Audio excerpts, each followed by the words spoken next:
Ақылды кісі мен ақылсыз кісінің менің білуімше белгілі бір farkı бар. Әуелі пенде адам болып жаратылған соң дүниеде ешбір нәрсені қызық көрмей жүре алмайды. Сол қызықты нәрсесін іздеген кезі өмірінің ең қызықты сәті болып ойында қалады. Сонда есі кісілер орынды нәрсеге қызығып, құмар болып іздейді екен дағы. Күнінде айтса құлап, ойласа көңіл сүйсінгендей болады екен. Оған бұл өткен өмірдің өкініші де жоқ болады екен. Есер кісі орнын таппай, не болса сол бір баянсыз, бағасыз дүниеге қызығып, өмірінің қызықты, қымбатты шағын итқорлықпен өткізіп алады екен дағы. Күнде өкінгені пайда болмайды екен. Жастықта осы қызықтан соң тағы бір қызық тауып алатын кісімсі, жастығы тозбастай, буыны босамастай көріп жүріп, бір-екі қызықты қуғанда мойны қатып, буыны босап, екінші талапқа, қайрат қылуға шарамай қалады екен. Әрбір нәрсеге қызық бақтық.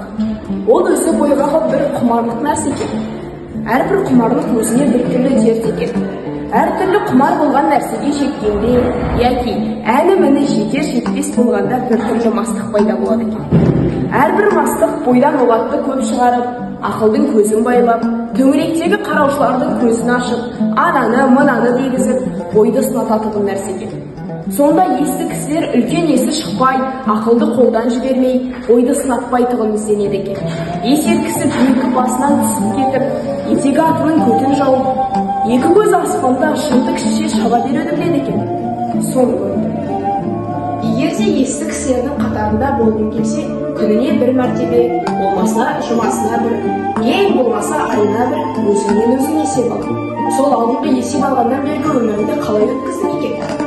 Не білімге, не дүниеге, не ахиретке жарамды, күнінде өзің өкінбестей іспен өткізіпсің?